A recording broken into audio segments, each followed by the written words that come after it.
Hey guys, it's Brian. Welcome to the awards contender. The Golden Globes have concluded, and this is my reaction video. I am very happy with these winners in film. There's only one prediction I got wrong. I mean, that's pretty good, right? I got pretty much everything I predicted correct in film. The only big surprise winner of the night I did not expect was Teyana Taylor winning Best Supporting Actress for One Battle After Another. Best Supporting Actress is going to be a nail biter moving forward, because I still feel like Amy Madigan might win at SAG, but Teyana Taylor could win at BAFTA. And then Taylor is in the stronger performing film, One Battle After Another. It's going to be hard to predict anyone but Taylor winning the Oscar. We'll talk about it. That was the only film category I got wrong, I believe. I think that's the only one, Best Supporting Actress. I was predicting Amy Madigan there. Supporting Actor, some of you might have thought Jacob Elordi would win in Supporting Actor at the Globes like he won at Critics' Choice. But no, they went with Stellan Skarsgård's Sentimental Value, even though he's not even nominated at SAG. The Golden Globe voting ended on January 3rd. So like what happened at Critics' Choice, what happened on SAG nominations morning, none of that affected really what was going to happen at the Globes. So yeah, that was a win. Stellan Skarsgård absolutely needed. I think if Skarsgård also wins at BAFTA, like he's not going to win at SAG, he's not even nominated there. If Skarsgård can win at BAFTA, he's going to win the Oscar, I very much believe. So if you watched the Critics' Choice Awards a week ago, those were the two kind of different wins, right? You had in Supporting Actor, Supporting Actress, two new people who have not yet won a televised award until the Globes. Teyana Taylor, Stellan Skarsgård, those were the first two awards of the night. Very exciting. Everything else that won in film the rest of the night at the Globes, I was predicting, I was expecting, I was waiting for a shocker. I was waiting for something that'd be like, wait, what? What? They won? And it didn't happen. Sometimes at the Globes, you do get a huge shocker. Somebody who's like fourth place, fifth place, like way down the list. No one's really predicting that person. And then they win at the Globes and we're like, whoa. That didn't happen. We didn't have a Kate Hudson win for Song Sung Blue, an actress. We didn't have like a Jesse Plemons win for Begonia or Lee Byung-hun or someone like we weren't really expecting to win, and then it happens. Let's start at the top with the two Best Picture categories in film. I was very happy with these results. My favorite film of 2025 is One Battle After Another. That took Best Motion Picture Comedy or Musical. My second favorite film of 2025 is Hamnet, and that won Best Motion Picture Drama. So I'm pretty thrilled with those wins. I know a lot of you were predicting Sinners to win Best Motion Picture Drama. That seems to be the movie in second place behind One Battle in terms of all the nominations it's getting, its overperformance and its number of nominations like at SAG and stuff. It made sense in a way that Sinners was going to win Best Motion Picture Drama, but I had two things about that. I said, well, it can win in that cinematic and box office achievement category.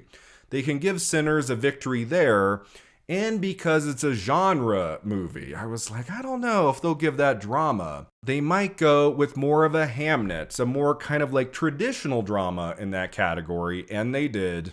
That was a great win for both movies. I don't think Hamnet wins picture anywhere else from now until Oscars. I mean, maybe a BAFTA. Maybe it can win something there big in picture or something, but I think One Battle After Another is just our Best Picture winner, guys. From now until the middle of March, the Oscars are more than 2 months away. Like, it's a long ways away, and we already kind of know who and what is winning in most of those top categories. I think most of us are expecting One Battle After Another to continue dominating in Best Picture.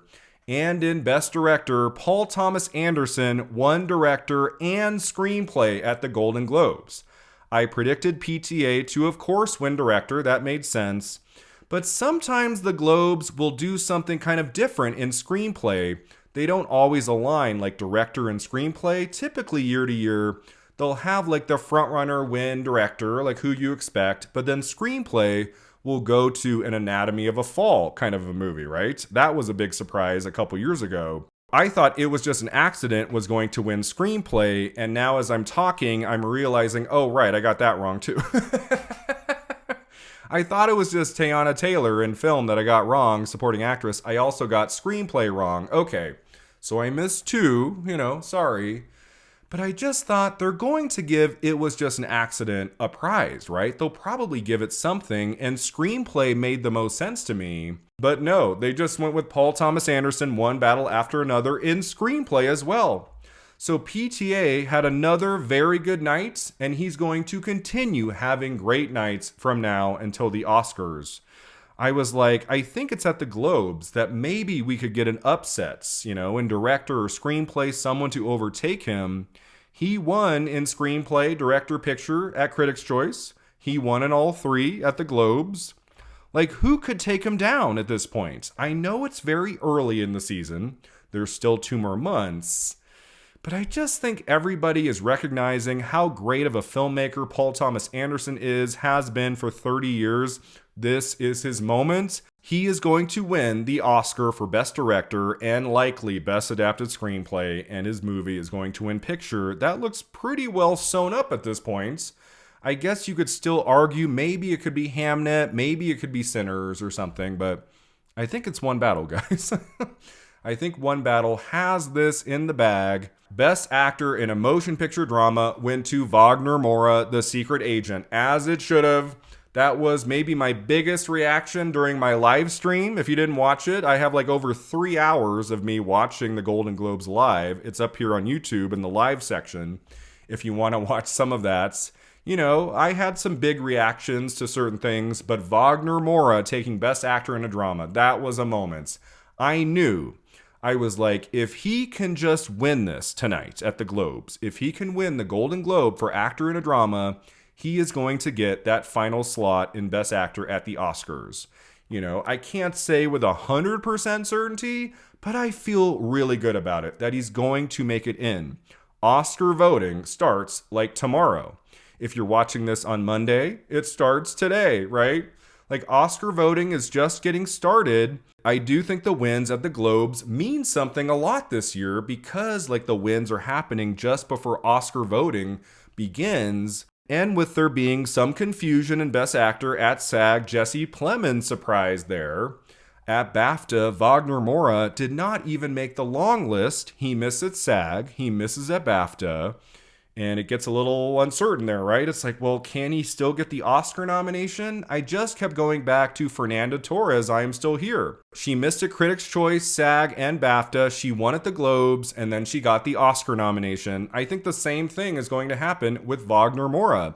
Even though he is missing in some key places, the Golden Globe win is going to push him over the edge, and he's going to get the Oscar nomination for Best Actor. So well deserved. When The Secret Agent won Best Non-English Language Film, I went, oh yeah, I think Moura is taking this. I was like, as long as The Secret Agent wins there, I think Moura is taking Best Actor, and he did. What a lovely speech. What a great moment. One of the best moments of the night. And then in Best Actress Drama, there was no suspense there. Of course, that was going to Jessie Buckley, Hamnet. And she gave another lovely speech. I adored her speech at Critics' Choice. She had another good one at the Globes. Since she is going to be sweeping from now until Oscars night, I am very happy to learn that she's a very good speech maker, very funny, very real. She did a great job both nights giving the speech. And she had to be overwhelmed, right? She wins Best Actress in a Motion Picture Drama. She stands up, turns to her left. The first person she hugs is Steven Spielberg. Imagine winning a big televised prize for acting for a performance, and Steven Spielberg is right there. On your way up to the stage, Julia Roberts gives you a big hug and a kiss. I mean, she had to be overwhelmed in that moment. All the love for her in the room. Jessie Buckley, I do think, gives the performance of the year in Hamnet. I'm so happy she won a Critics' Choice, again at the Globes, and I do think she is taking everything. BAFTA, I would say close to 100%. You could argue maybe Rose Byrne could surprise at SAG. Maybe that could happen. Even if it did, though, I don't think that would affect Jessie Buckley winning the Oscar 2 weeks later. I just think Byrne winning at SAG would be too little too late to really affect Buckley's chances to take the Academy Award for actress. I don't know, guys. I think Buckley has this in the bag. I will be shocked if anyone else takes the Oscar in 2 months. I think it's Buckley's. It's absolutely going to happen, so be ready.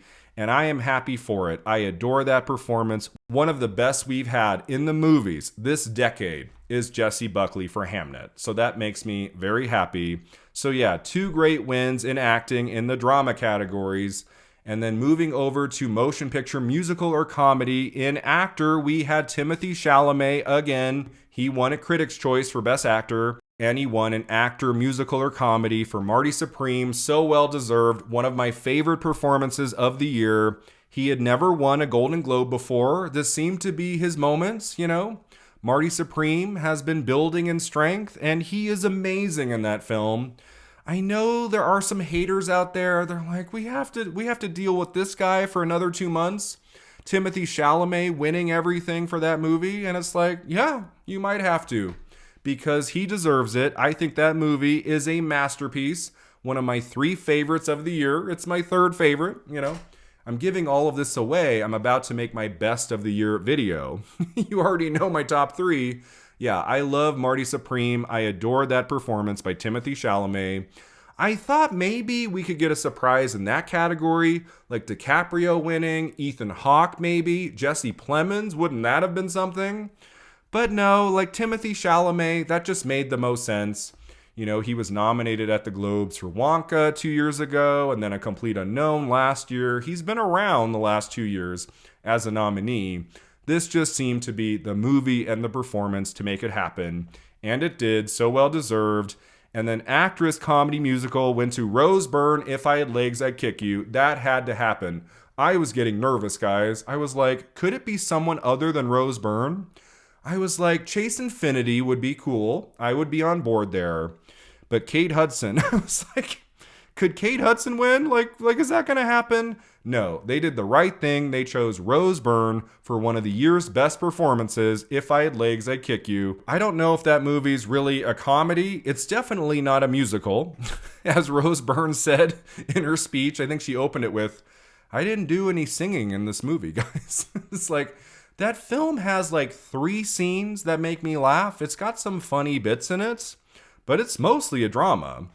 So I'm like, well, it all worked out. At least Rose Byrne, if she doesn't end up winning anything else the rest of the season on a televised level, at least she had this moment at the Globes. Like that was awesome. Because If I Had Legs, I'd Kick You was not in any other category. Like it wasn't in screenplay or director or picture or any of that. That's where I was nervous. You know, when you're like the lone nominee for your movie, that is a very scary place to be. But Rose Byrne took it home. She got the Golden Globe, and that was a moment. So if you want to say there's a race in Best Actress, I guess you could make the argument Rose Byrne, you know, is nipping at her heels, at Jessie Buckley's heels. But I don't know. I think Buckley is so far out in front. Like her movie is in picture and director and supporting actor and screenplay. I just don't know if anyone can take Jessie Buckley down. I think Buckley is winning that Oscar, but Rose Byrne was also fantastic in her film, and I'm happy she won a big televised prize tonight. And again, in the supporting categories, those were our 2 shakeups, right? Critics' Choice, Jacob Elordi wins Best Supporting Actor. I mean, that was a moment. On that live stream, I had a huge reaction to the Elordi win. I didn't expect that at all. And I started thinking, like, could Elordi start sweeping? It didn't feel right to me. I thought Stellan Skarsgård had a very good chance to win at the Globes, and he won. Had a lovely speech, a great moment. Again, I think he has a very good chance of winning at BAFTA. And even if Elordi wins at SAG, I'm going to go with Stellan Skarsgård to win the Oscar. He's more of the veteran. I'm hopeful that Sentimental Value does very well in Oscar nominations morning. And I just think Skarsgård might be your better bet. Same thing with Teyana Taylor in Best Supporting Actress. If Taylor wins at BAFTA, Amy Madigan wins at SAG, the smart prediction at the Oscars in Supporting Actress is going to be Teyana Taylor, one battle after another. and that'll be a great win too. I mean, I would love to see Amy Madigan do well and maybe win the Oscar for Weapons. It's such a cool performance. I love her in that. But Teyana Taylor, even though she's only in the first 20 to 30 minutes of one battle, you feel her presence throughout the rest of the movie. It's kind of the Mahershala Ali factor in Moonlight, which went on to win Best Picture and Best Supporting Actor at the Oscars. For many months, I've been thinking like One Battle After Another has to take one prize in acting at the Oscars, right? It's likely not going to be actress or actor. It's going to be supporting actor or supporting actress. Benicio del Toro has not won anything yet. Sean Penn doesn't look to be competitive, even though he should be. Sean Penn is amazing in that. I think Teyana Taylor is going to be the big winner for One Battle After Another in acting. And as long as she takes BAFTA, I think Taylor is going to win the Oscar. And a few more film categories. K-pop Demon Hunters won 2 prizes. It won Best Animated Feature and it won Best Original Song for Golden. As most of us expected, very well deserved. I really enjoyed that movie when I watched it last summer. Golden was stuck in my head for many days. So those 2 wins make sense. They were also the winners at Critics' Choice.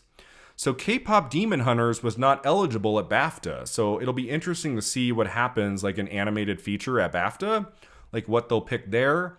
Can K-pop Demon Hunters win the Oscar for Best Animated Feature? Of course it can. I'm not like fully convinced yet that's going to happen. We could get a couple surprises along the way. Let's see what BAFTA does. We'll have to talk about that category. Animated feature might have some surprises in store. Best score of a motion picture went to Sinners. Was not a part of the telecast, which was stupid because there were at least 3 or 4 comedy bits during the show they could have cut down or eliminated to allow best score to be a part of the telecast. The show went long. It went long by like 15 minutes. They couldn't have found some place to do score, even if it was just like 3 or 4 minutes long, a quick speech. That felt wrong to me. I guess it happened to make room for best podcast, like during the telecast. Like really? To make room for best podcast, we had to eliminate best score, and it apparently happened like during a commercial break. Come on, Golden Globes. That was very tacky. Best score should be a part of the show. But yeah, Sinners won that there. It won Best Score at Critics' Choice. So Sinners looks to be the frontrunner in that category. What else? I think I've touched on every film category. Cinematic and box office achievement went to Sinners, right? That was the big moment at the Globes for Sinners. And that was great. It was kind of like how Barbie won a couple years ago in that category. And that film had its moments, Sinners still had that tonight, even though it lost Best Motion Picture Drama. So that was cool. The Secret Agent winning non-English language, like that was awesome. Again, when that happened, I was like, I think Wagner Moura is going to win. So yeah, I went into the night. I wasn't sure how well I would do in my predictions. I missed 2. I missed supporting actress Teyana Taylor, and I missed screenplay PTA One Battle After Another. From here on out, I think, especially like adapted screenplay moving forward, I will just go with One Battle After Another. I still think Amy Madigan might have a shot of winning Best Supporting Actress at SAG. But yeah, guys, like Teyana Taylor, because she's in the much stronger movie, she's got to be like rising up now as a potential winner moving forward. As a show, like it was pretty good. It was so much better than Critics' Choice. Critics' Choice, especially the first 90 minutes, it just lumbered along. It was mostly TV categories. We didn't even get to supporting actress at Critics' Choice till like 90 minutes in. Like the Golden Globes started with supporting actress, and that was awesome. And it just had a better vibe, a better pace to it. It was fun. The Golden Globes, it's never like an amazing show or anything, but I had a good time watching it on my live stream, more than 3 hours, reacting to the wins, commenting on all the great questions I was getting from many of you over those 3 hours. That was fun. But yeah, because of the live stream, because it's really late, I am getting tired, to be honest. So I will wrap up my Golden Globes reaction video by saying I am very, very happy with these wins. Hamnet, One Battle, Wagner Moura, Jessie Buckley, Rose Byrne, Timothée Chalamet, Teyana Taylor, Stellan Skarsgård. These are fantastic wins, and I can't wait to see what happens next. Oscar nominations are just a few days away on January 22nd. Let me know in the comments below what you thought of the Golden Globe victories, and I will see you next time at the Awards Contender.